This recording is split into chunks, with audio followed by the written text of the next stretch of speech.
وشافوا الموت مهان ولا الطفل اللي عم يرضع خوف وتشريد.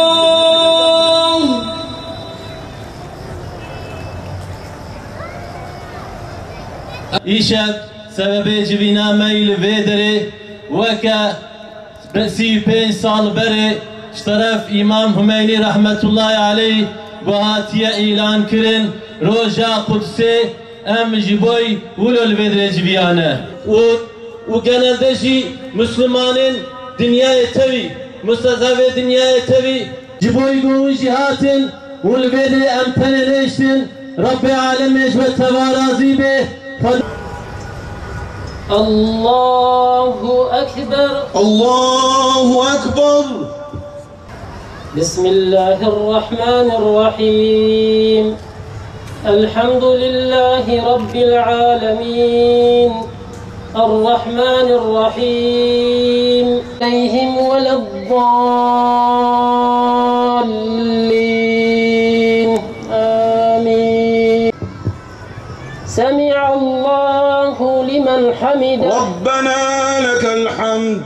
Allahu Ekber. Allahu Ekber.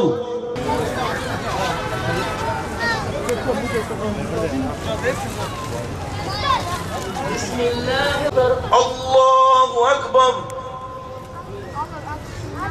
Semi'allahu limen Rabbena ve lekel hamd. Allahu Ekber. Allahu Ekber. Esselamu aleyküm ve rahmetullah. Esselamu aleyküm ve rahmetullah. Esselamu aleyküm ve rahmetullah.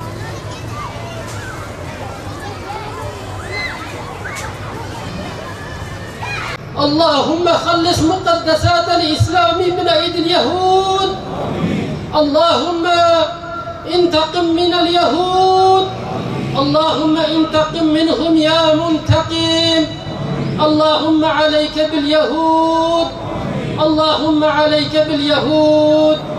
اللهم عليك باليهود. اللهم خلص إخواننا وأخواتنا في فلسطين وغزة.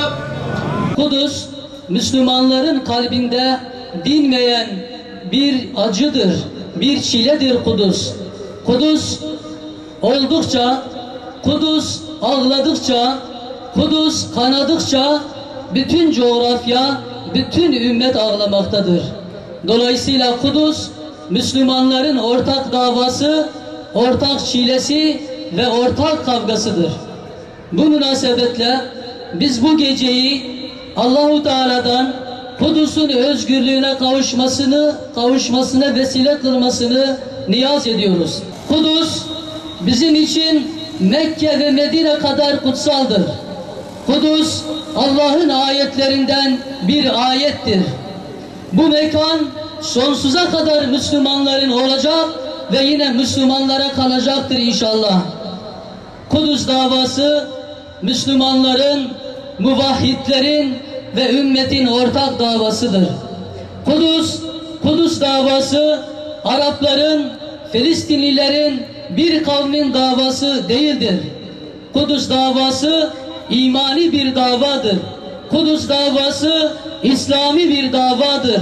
Kudüs davası aynı zamanda Kur'ani bir davadır. Bugün Gazze'de Yahudi domuzları tüm batılı güçlerin desteklerini de alarak bir vahşet, görülmemiş bir vahşet sergilemektedirler. Masum çocuklar, kadınlar, yaşlılar pervasızca şehit edilmekte, bedenleri parçalanmakta ve evleri üzerlerine yıkılmaktadır. İslam'ın mübarek toprakları kana bulanmış, mübarek meskenleri, mabetleri ne yazık ki yerle bir edilmiş bir durumdadır. Allah'ın laneti ve ebedi azabı İsrail'in ve ona destek veren tüm zalimlerin üzerine olsun. Bizlerimiz sadece İsrail'e karşı savaş vermiyorlar. Gazze'deki mücahitler tüm dünya müstekbirlerine karşı ümmet adına savaşıyorlar. Tüm İslam düşmanlarına karşı bu savaşlar, bu yıkımlar, bu vahşetler ve bu kıyımlar bizleri uyandırmalıdır. ümmeti kendine getirmelidir. Cihat saflarında yerlerini almalıdır Müslümanlar. Gazze'deki savaş hak ile batıl savaşıdır. Gazze'deki bu kavga, evet, Gazze'deki bu kavga Habil ile Kabil'in kavgasıdır. Gazze'deki kavga Talut ile Calut'un kavgasıdır. Gazze'deki savaş Hizbullah ile Hizbuşşeytan'ın savaşıdır.